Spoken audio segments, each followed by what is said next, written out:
It all started with me trusting those damn review scores. 5.0 stars, more than 120 positive reviews. One of the comments said, "A slice of heaven."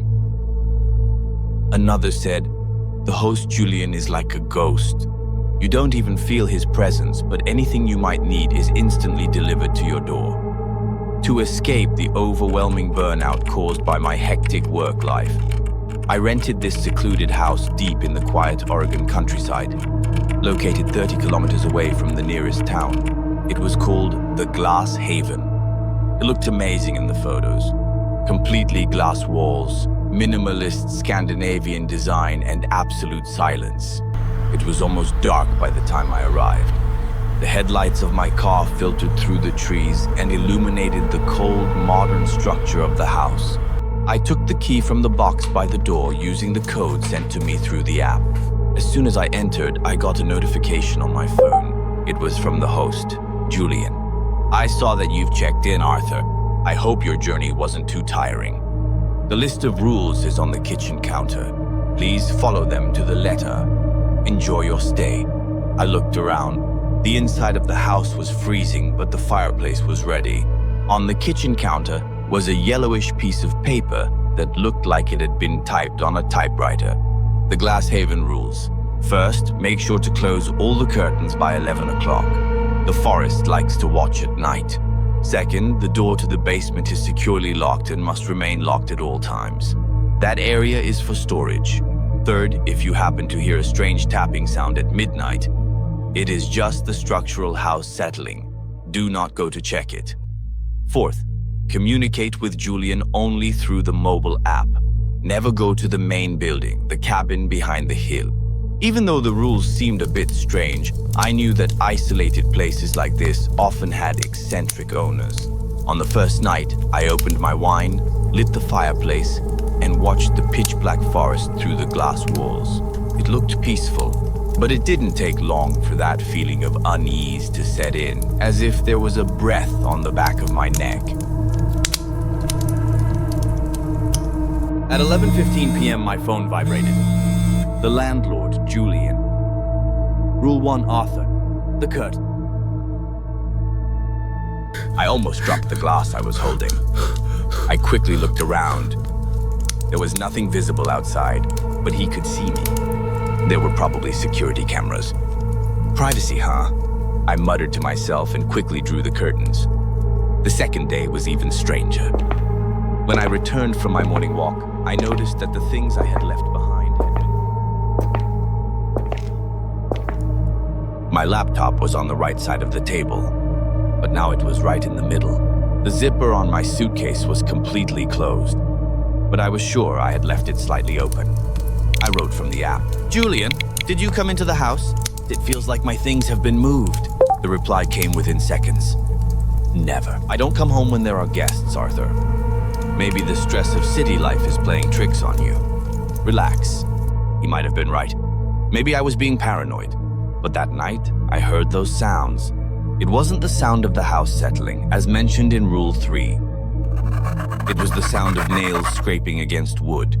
And the sound was coming from inside, not outside. I got out of bed, from the end of the hallway where the basement door was. With my phone's flashlight in hand, I slipped into the hallway. When I reached the basement door, the sound stopped. I tried the doorknob. It was locked. But there was a very faint, almost imperceptible draft coming from under the door. And that smell, a strange mixture of dampness and the scent of decayed flowers. Just as I was about to turn back, my foot caught on something on the parquet floor. I bent down to look. It was a small silver earring. A woman's earring. I remembered the comments. The last person to stay here was a woman named Emily, and she had written that she had a wonderful week.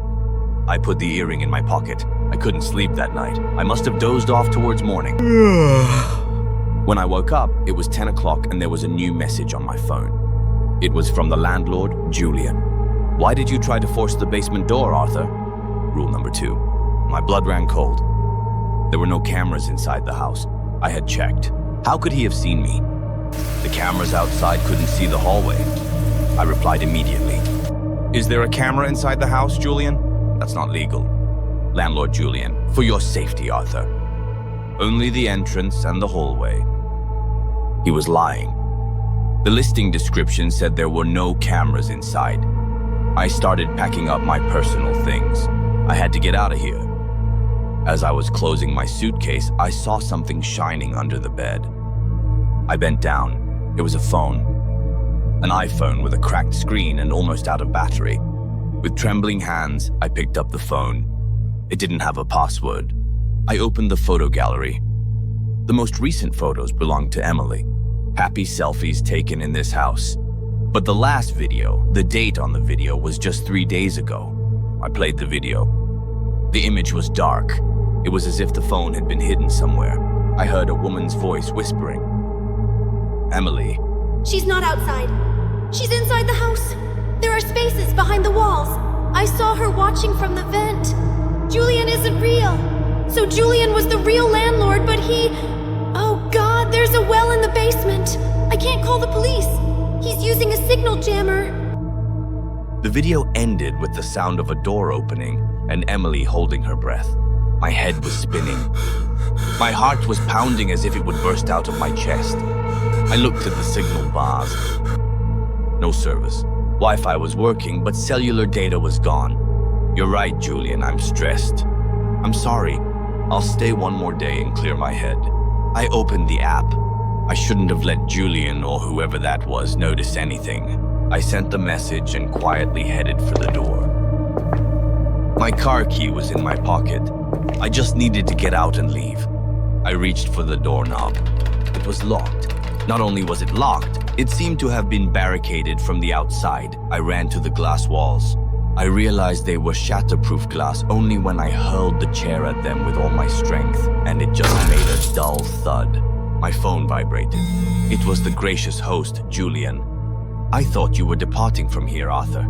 It's not very kind to lie. At that moment, a sound came from behind the huge full-length mirror in the kitchen. The hiss of a hydraulic system. The mirror slowly slid to the side, revealing a narrow, dark, moldy-smelling passage behind it. The man who emerged from inside was skinny, tall, and pale. He was wearing a uniform like the ones hotel staff wear, but his shirt was covered in blood. The name tag in the pocket of his shirt read Julian. But this man was not the ever-smiling Julian from the profile photo. He wasn't holding an axe, just a cell phone. When my phone vibrated, he looked at his own phone and smiled. At that moment, my stomach clenched. The person who messaged me on the app, saying he was watching the cameras for my safety, wasn't miles away. He was right behind the wall. I shouted, "Where is Julian?" My voice was trembling. A twisted, sick smile spread across the man's face. He waved the phone in his hand. "Julian retired," he said in a raspy voice. Then he nodded toward the basement door. "Downstairs with Emily." It was hard to get them out of the well, but now they're quiet. I was frozen with fear. "You," I said as I backed away. "You're not Julian." "I'm just an opportunist, Arthur," he said as he walked toward me. Julian was a man who lived alone.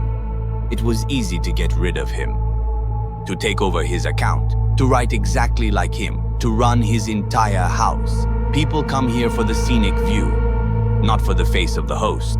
You also bought a 5-star experience. My back hit the cold glass. I had nowhere to run. The man took a syringe out of his pocket. "Don't worry, it'll hurt at first. But then, just like Julian and Emily, you'll become a silent part of my collection in the basement.